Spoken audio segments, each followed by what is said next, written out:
It's Divas That Care Radio. Stories, strategies, and ideas to inspire positive change.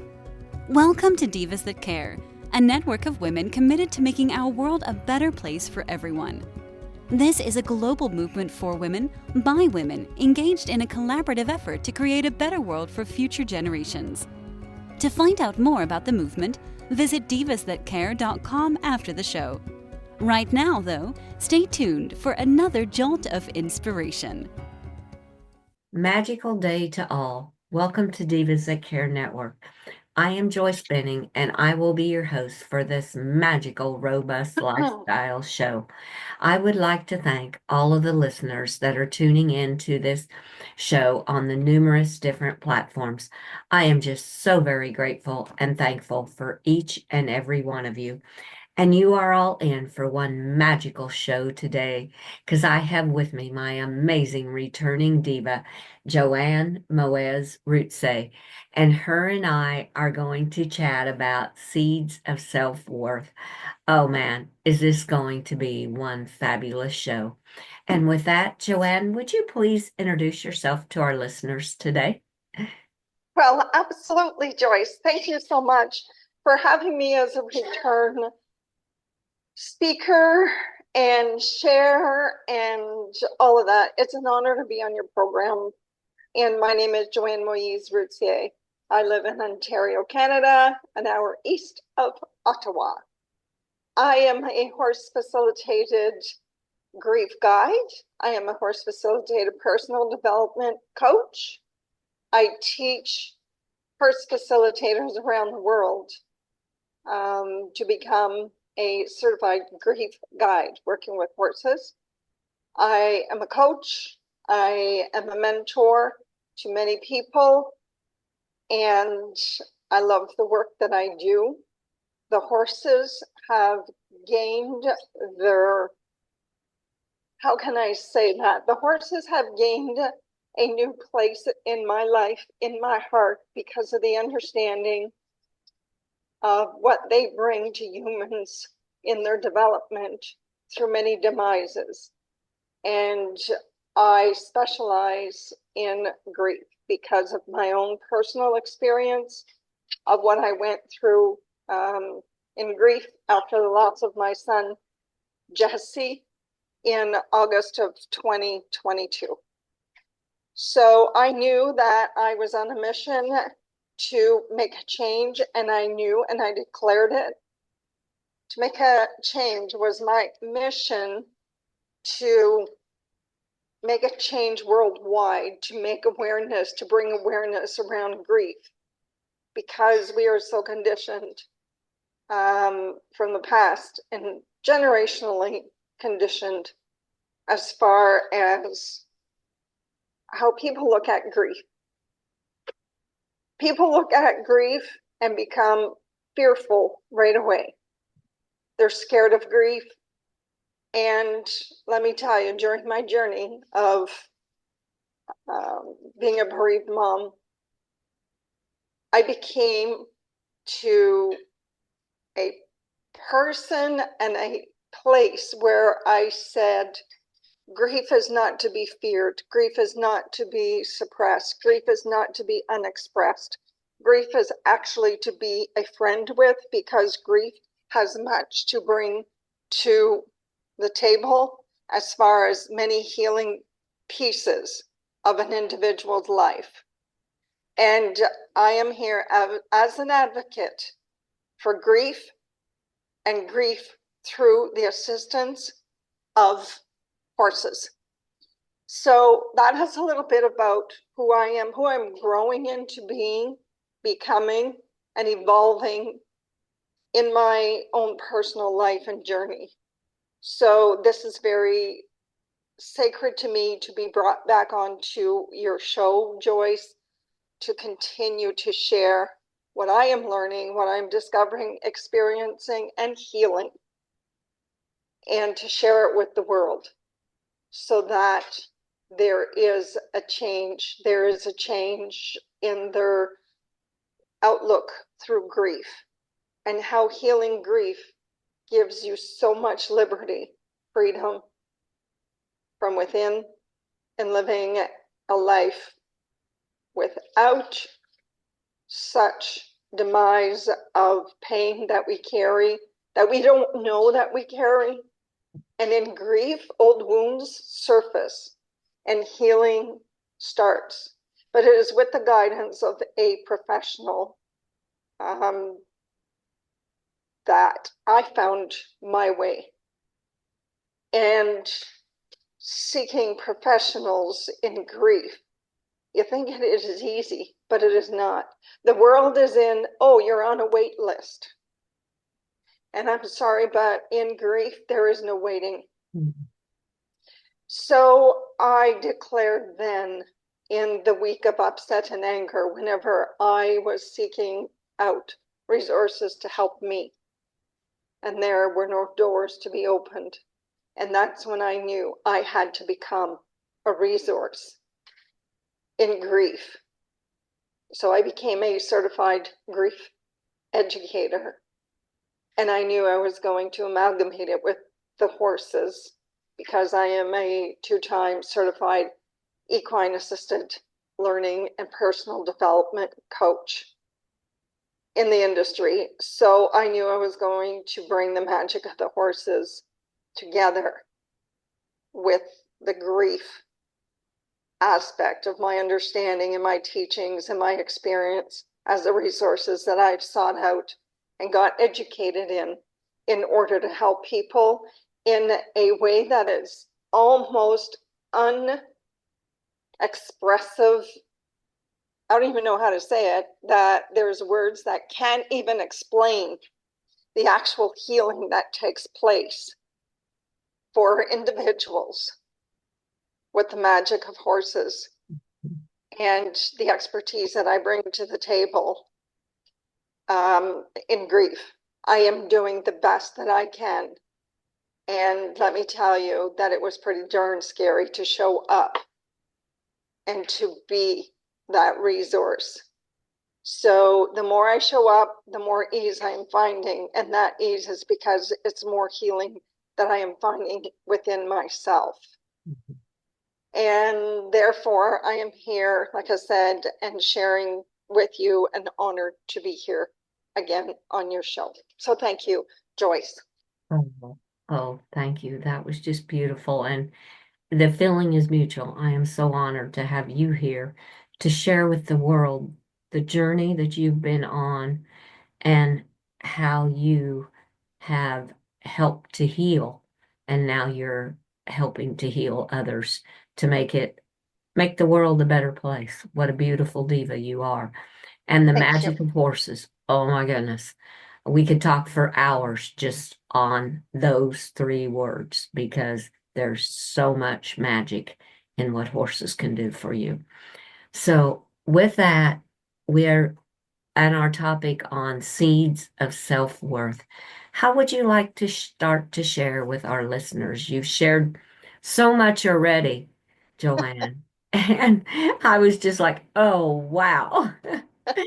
And now to share some more on the seeds of self-worth. Yes.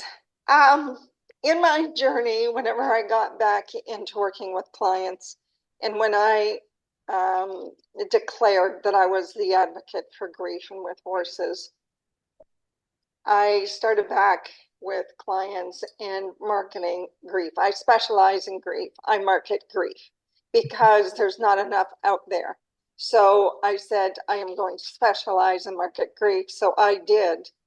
And the beginning of it was when I wrote my book, Heart Whispers. And the title, Heart Whispers, is exactly what I put into the book, was the whispers that came to my heart during the deepest moments of grief.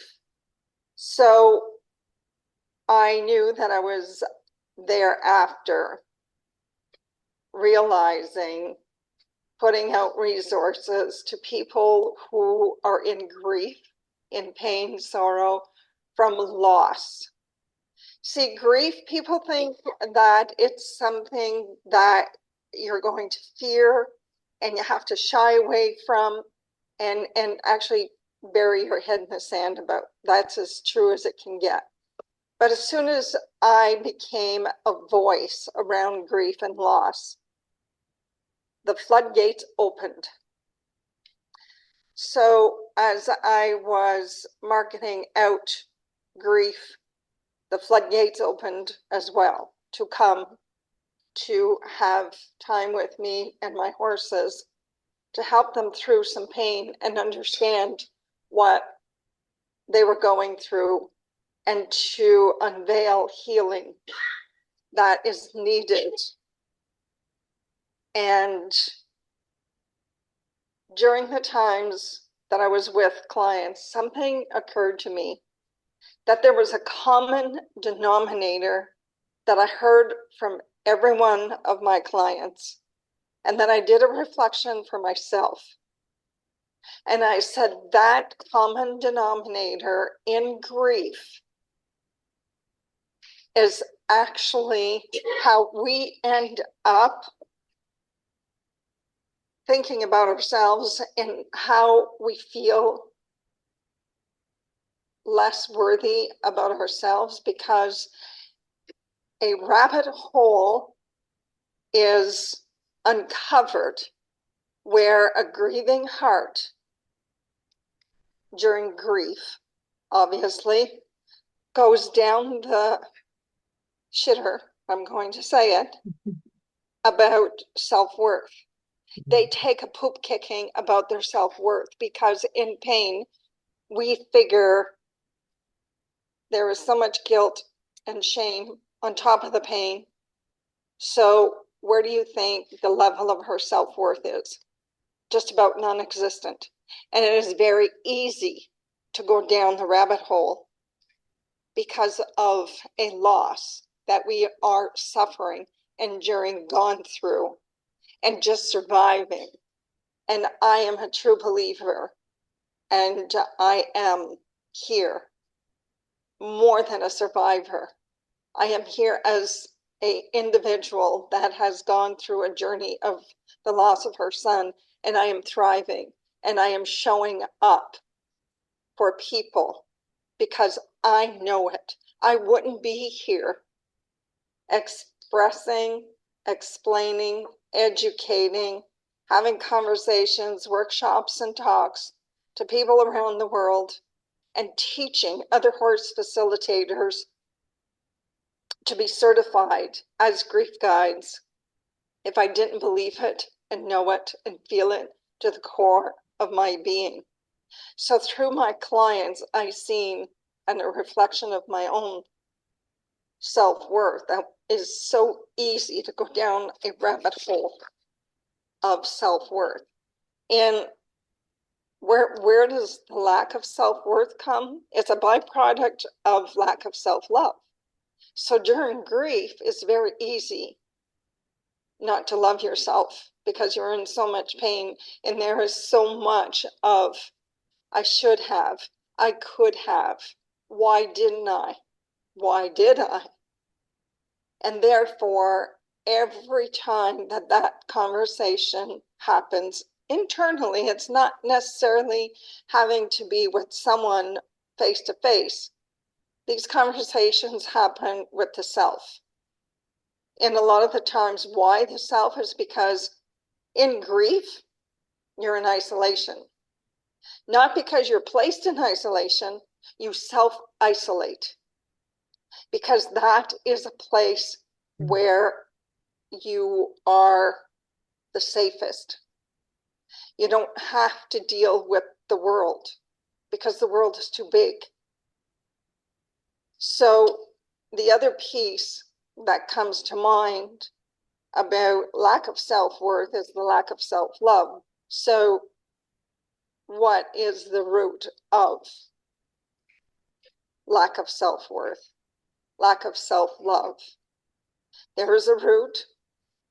My last name is not Routier for nothing because I go for the root, and that's how I end up having such success in assisting and guiding and helping with the assistance of horses, people through their demises. And a lot of it, the root is self-hatred. It goes that far. It goes that deep. So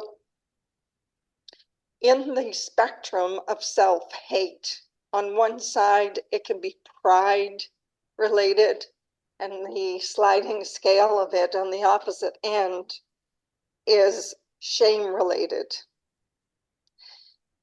Pride related, some people, they develop it from shame, that they have terrible outlook of self-worth. So then therefore they go to the side of the pride, which is, I'm better than you. I am better than them. I know how to do this better. Like they are in the grandiose of life. And then you have the other side of shame, the insecurities of themselves. And the opposite spectrums there are so true and they are so rooted, but there is a happy medium that is to be met. But that medium can only be met through guidance of an expertise, education, and being guided there, because don't forget, we're on a spiral of lack of self-worth. And we can self-talk ourselves right until the cows come home and we are in the shitter. Manure pile, name it, whatever you want to call it. That's where we end up. So on the conversation piece, there is an actual piece of ourselves that is an authentic piece of self-worth. That authentic piece of self-worth is to understand that no one is better or less than you are. So when you are on that spectrum, you are one with everyone. And then those who understand that self-worth is to understand that the imperfection and the perfection exists along each other. So there is difference there, but it's equal. Depends on how you view the world. This world is, this piece that I'm talking about is viewed on a horizontal plane, right? You have the left side and the right side. Under the spectrum of authentic self-worth, it's our birthright. It's our light. We are born with it. And how do you think that it gets diminished? It's by pieces as such that I'm talking about. Going through grief. I'm giving you examples. And this whole talk here, I cannot do it all in a half an hour. So this is doing a little bit of scratching the surface to identify so that people that are in the throes of grief and loss. And yes, we just went through an election, so grief is really up here for many people. So remember, the light that we carry is always there. So speaking of the authentic side of self-worth, the light is always there for everyone. We all have it. And a piece of recognizing our own self-worth. So the lack of self-worth is, I'm not good enough. No one loves me. And we don't love ourselves. And there's two plausible answers here. You can either get to self-worth by A, trying to reach for perfection, or B, let go of the idea of I'm not good enough. So in understanding your true self-worth, a way to get there is look for the things that you already carry as qualities within yourself. You are desirable because obviously there are many things in our lives that we are desirable about. We have usefulness and we have value. We carry value, we do. You know, I'm useful to my horses. Absolutely. Why? I go feed them. It's a funny, but it's an actual when you sit down and think of the present moment of all of the things that you care about and care about the animals, care about yourself. If you didn't care about yourself, you wouldn't be showing up here on this talk because you're looking for something. You're looking for something because you care about yourself. And during that, there's always potentials and contributions to the well-being of yourself and to others. Let's say if you're going out to dinner, number one, you're worthy enough to have been invited. And number two, you think, what could I bring? Okay, well, I don't have much, but I have a beautiful lilac tree out in the front. I'm going to go and pick some lilacs, make a nice bouquet, stick them in a mason jar. Now that is value. You're bringing a contribution and value. You've been successful in showing up. These little things that are washed under the bridge many times that we forget about ourselves. So when we focus and switch from the lack of self-worth to what we have in the present moment that is right in front of us, right under our noses, we get into a pattern. To break the old patterns, we have to retrain the brain. We have to change the trajectory of our thought patterns, because it's our thought patterns and our past conditionings that get us into this trouble. And we are humans, and we are so easy to self-criticize ourselves. And when you're already in the lows of lows, it's even easier. So we're creating a new neural pathway, is what I call it. And where the water used to flow, we have to dam it so that we can have a different flow, a different path of flow. And we can retrain this natural state of our neural pathways. The key word is retrain. And we get into some self-appreciation. And in that self-appreciation, the seeds of self-love are replanted in a new way. And we start to learn how to cultivate this love. And what does that look like? Who and what am I? Those are questions to start asking to get into some states of pure positivity about ourselves. I'm not saying to side pass and to get into toxic positivity. Toxic positivity is bypassing and sidestepping. Let's talk horse world here. Sidestepping the fact of what is in front of us, which we are in pain, and we are growing into and cultivating some self-love here. So we need to get into the consciousness of being appreciative and grateful of what is in front of us. We have to get in alignment of these thoughts, the feeling of love.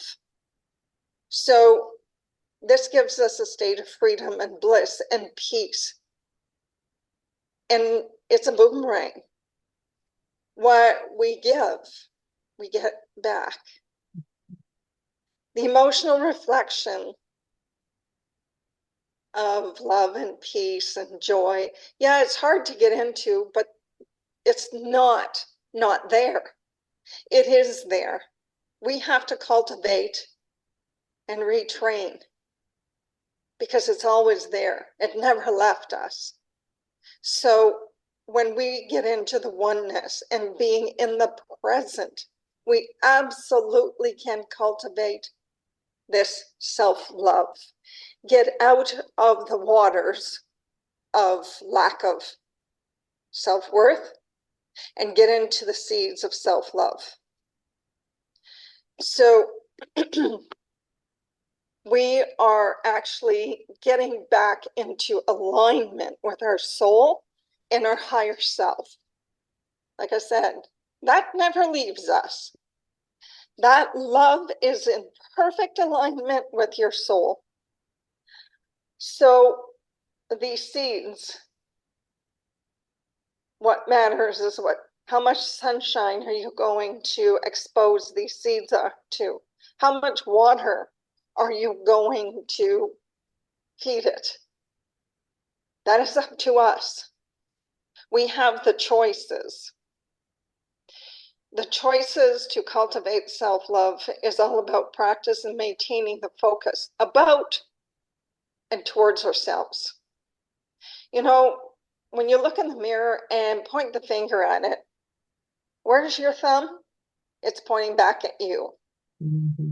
So just remember that piece there, because it's easy to forget. It is so easy to forget.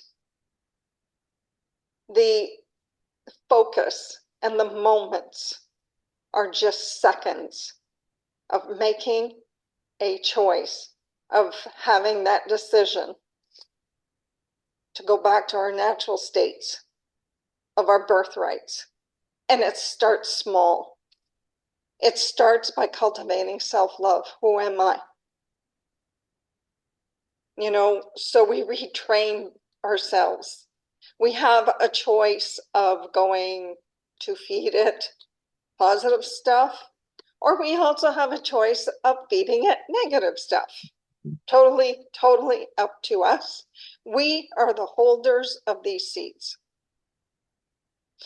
So we have a commitment of consistency, due diligence to ourselves. It takes work, it takes practice, but it's up to you. The choice, the more you practice, the better skilled of developing your self-love all over again. But it's not all over again. It's in a new way, because we change all the time. And a way to help, I'm going to give you 3 keys here. 3 keys that you hold to open up 3 doorways of creating a personal inventory to get you back to self-love and actually to flourish and to expand, evolve that self-love. Because if you are here and noticing and being in awareness of, I am really, really low in my self-worth, self-love, I actually hate myself. Hate to me is a really, really word that needs attention, because you're in the deep throes of the lows of yourself. So 3 keys to help you create a personal inventory. So your first key to cultivate your self-worth, we're going to go on a scavenger hunt here. In the present, you have skills. Your first key is the skills that you already have, gifts that you already have. Examples: I care, I persevere, I'm a good cook, I can read a book and understand the book, I can go out and pick a flower, I create a beautiful bouquet. Like I talked about bringing a lilac bouquet to a friend's house, but you have such a gift within that you found an old shoestring, but the way that you tied it, it made it so beautiful in the mason jar, and you found some coloring drops that you colored the water to purple. So those are gifts that you hold, that you forgot about. So key number 2 is a list of capabilities and correction, potentials that you already hold. So this is an inventory list. What am I capable and potential of doing? I have the potential to find hope. I can learn in the present moment. There is so many things that everyone's lists start with something. It may be hard at first to start a list, but it starts with 1. You create a sheet for each one, each key, and then you add on as you go on in life.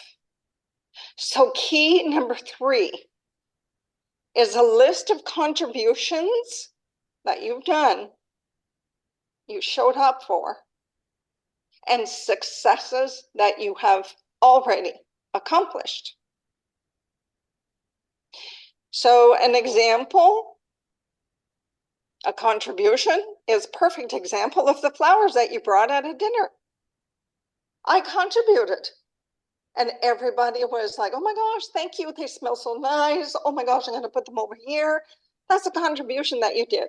Or you baked a cake, made a bread, or you didn't burn the toast. That's a success. It can be as little or as huge as you want it to be. And I'm going to go a step for myself. That was a huge, huge success. I published a book.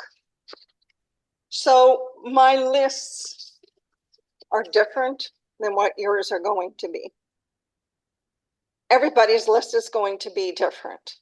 But in this pivotal moment of doing this exercise and listening to this podcast, being with us here is going to change the way that you look at yourself as far as self-worth and self-love, because these seeds are brand new seeds. These seeds are going to bring in the worthiness that you already carry, but you think you do not have. So as you go through these 3 keys that I just presented, I'm going to let you know in a little secret that it's impossible to be worthless. You are here on earth.